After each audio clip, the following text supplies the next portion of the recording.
جس کی دہشت کا عالم یہ سوال یہاں پھنستا ہے آ کر کے، اس کو کنواں کھودنے کی کیا ضرورت ہے؟ بھیا وہ امام ہے، ان کا صبر نہیں ہم کر پائیں گے، سیدھی بات۔ ہم سے بچوں کی پیاس معاذ اللہ دیکھی ہوئی کی نہیں جاتی، ہم تو جا رہے ہیں پانی لے کے آئیں گے۔ یہ کر سکتے تھے حضرت عباس کے؟ نہیں کر سکتے تھے، کیوں نہیں کیا؟ کنواں کھودنا آسان تھا یا میدان میں جا کے جس کی بہادری کا عالم یہ ہے پانی لانا آسان تھا؟ سیدھا جواب یہی تو ہوگا نا۔ تم نے ابھی کیا پبلک کو 40 منٹ سے سمجھا رکھا ہے کہ جب تک بندے نہیں ہو جاؤ گے کچھ نہیں ہوگے، اور بندہ کہتے ہیں مالک کی مرضی کے پر چلنا۔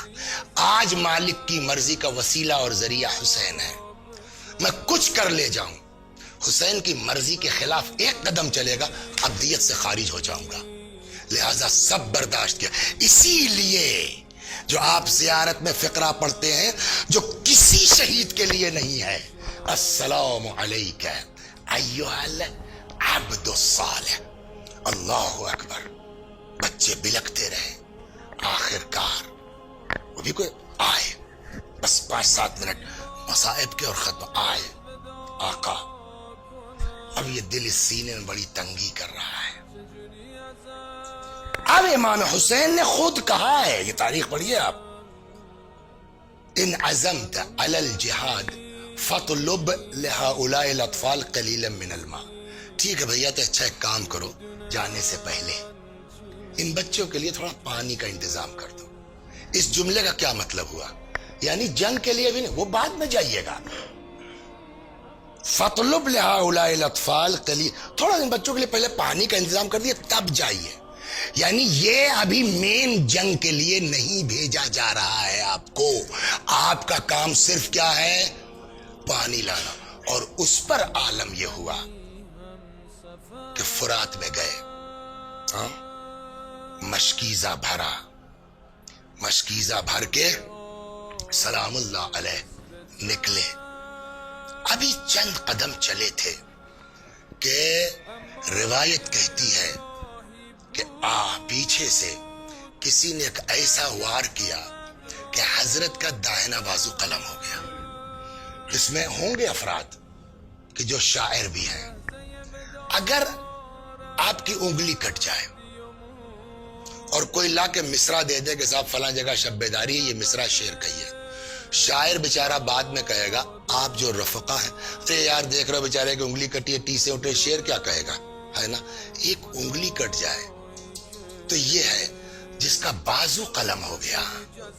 بولیے، اس کو درد نہیں ہے، اس کو تکلیف نہیں ہے، اس کو تیس نہیں اٹھ رہی ہے جس کا بازو قلم ہو گیا ہے نا؟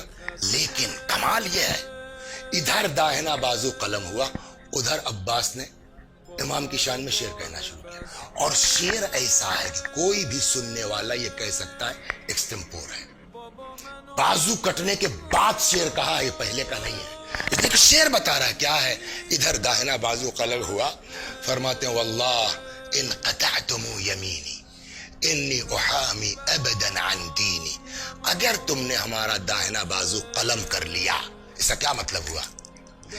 قلم دھونے کے بعد شعر کہا جا رہا ہے نا، یہ کتنی بڑی چیز ہے واقعی نظر آدمی۔ واللہ ان قطعتم یمینی انی احامی ابدا عن دینی وعن امام صادق الیقینی نجل النبی الطاہر الامینی، خدا کی قسم اگر تم نے داہنا بازو قلم کر لیا ہے، میں اپنے امام کی حمایت کرتا رہوں گا، میں اس امام کی حمایت کرتا رہوں گا جس پر میرا سچا عقیدہ اور یقین ہے، جو اس نبی کی نسل میں ہے، جو طاہر ہے اور امین ہے۔ شعر پڑھتے جا رہے ہیں امام کی شان میں، بڑھتے جا رہے ہیں کہ اتنے میں کسی ملعون نے وار کیا، حضرت کا بایاں بازو قلم ہو گیا۔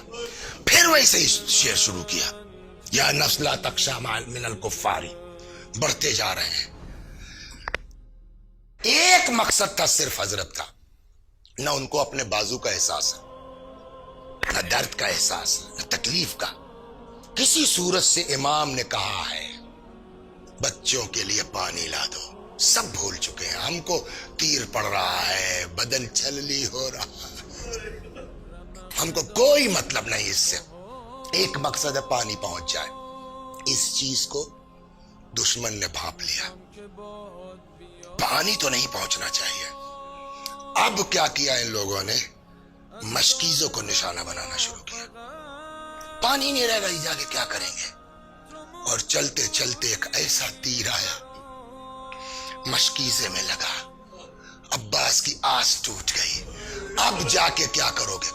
وہ ذات، یعنی واقعی اس کو کہتے ہیں نا، وہ شخصیت جو کتنی تیزی کے ساتھ جا رہے تھے خیمے کی طرف، جیسے یہ ہوا کہ پانی تو نہیں ہے، جا کے کیا کرو گے؟ واپس ہو گئے فرات کی طرف. تھوڑا سا بڑھے تھے. یہاں پر میں 2 مصائب پڑھتا ہوں جو حضرت نے خواہش کی ہے 2 منٹ میں، اور آپ کی زحمت تمام کرتا ہوں. زمین پر آ گئے، آواز دیا، اخا ادرک اخا. امام حسین علیہ السلام کے کان میں حضرت عباس کی جو آواز پہنچی، آ گئے، بیٹھ گئے. اب یہاں میں نے کہا 2 مصائب میں پڑھتا ہوں حضرت عباس کے، خود انہوں نے خواہش کی. ایک کوئی ذاکر تھے جن کا نام تھا سید کاظم. کیا؟ ان کا کوئی دوست ہے، اس نے آ کے کہا، کاظم میں پیغمبر ہوں، عباس کی طرف سے پیغام لے کے آیا ہوں. کیا؟ کہ حضرت نے کہا ہے کہ کاظم سے پوچھو، کہو میرے مصائب کیوں نہیں پڑھتا. تو کاظم نے کہا، یار تم تو سنتے رہتے ہو. میں نے کہا حضرت سے کہ ہاں وہ پڑھتا ہے. حضرت نے کہا سخت ترین مصائب کیوں نہیں پڑھتا. کاظم تڑپ گئے، کہلے جلدی بتاؤ میرے مولا نے کیا کہا ہے. کہا آقا نے فرمایا میرے ذاکر سے خالی اتنا پوچھ لینا کہ جب کوئی سوار گھوڑے سے گرتا ہے زمین پر ہاتھوں کو ٹیک دیتا ہے، ارے جس کے جسم میں ہاتھ نہ ہو جس کے جسم میں ہاتھ نہ ہو وہ کیسے گھوڑے سے زمین پر آیا ہوگا. یہ ایک، اور دوسری زحمت ختم آپ کی. امام حسین سلام اللہ علیہ جب آئے نا، بھائی کے سر کو آغوش میں رکھ لیا، اور اتنی محبت تو شاید ہی کہیں بھائی بھائی میں آپ کو نظر آئے گی، نہیں ہے. اس لیے کہ یہ جملہ جو ہے نا، جو امام حسین نے کہا حضرت عباس کے لیے، کسی کے لیے نہیں کہا. کمر ٹوٹ گئی والا، سر رکھ لیا زانو پر اور باتیں کر رہے ہیں. کوئی خواہش ہے؟ کچھ کہنا چاہتے ہو؟ ہاں بولیے. لاش مت لے جائیے گا خیمے میں، یہ غیرت. لاش مت لے جائیے گا خیمے میں. کیوں؟ کہ آپ ہی تو کہتے تھے نا تم فوج کے سردار ہو. بیویاں سردار کی لاش دیکھ کے برداشت نہیں کر پائیں گی. اور دوسری وجہ یہ ہے مولا کہ میں نے بچوں سے پانی کا وعدہ کیا تھا، میں نہیں چاہتا بغیر پانی کے میری لاش بھی بچوں کے سامنے چلے. ابھی یہ باتیں ہو رہی تھی کہ اتنے میں حضرت عباس نے دوسری خواہش کا اظہار کیا.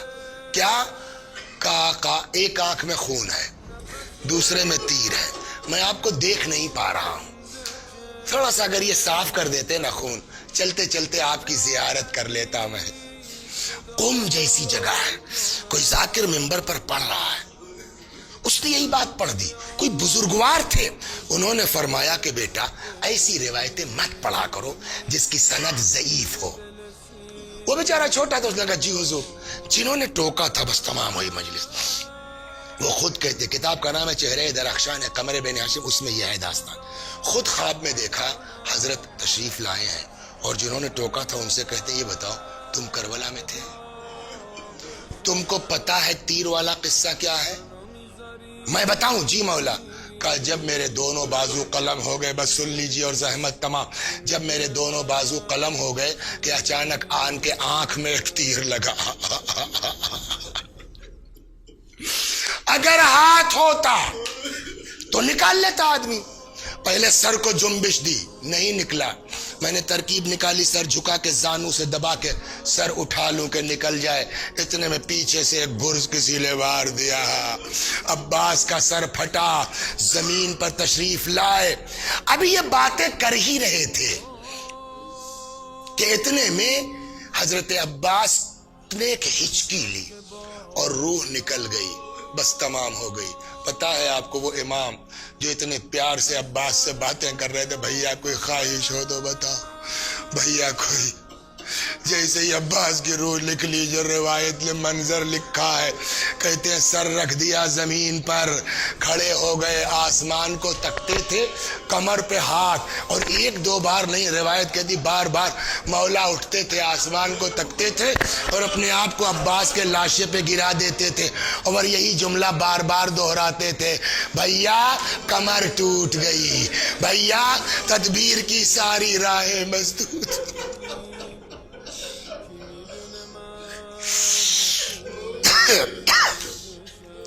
وَسَيَعْلَمُ الَّذِينَ ظَلَمُوا أَيَّ مُنْقَلَبٍ يَنْقَلِبُونَ إِنَّا لِلَّهِ وَإِنَّا إِلَيْهِ رَاجِعُونَ۔ خدا ہماری اس عزا کو قبول فرما، مزید عزائے اہل بیت کی توفیق کرامت فرما، جب تک زندہ ہیں در اہل بیت سے وابستہ رکھ، مرنے کے بعد جوار معصومین میں جگہ کرامت فرما۔ ہمارے مولا، ہمارے آقا، ہمارے مالک، ہمارے صاحب، ہمارے سید و سردار امام زمانہ کو ہم سے راضی اور خوشنود فرما، حضرت کے ظہور میں تعجیل فرما، ہمیں آقا کے غلاموں میں شمار فرما۔ وآخر دعوانا ان الحمدللہ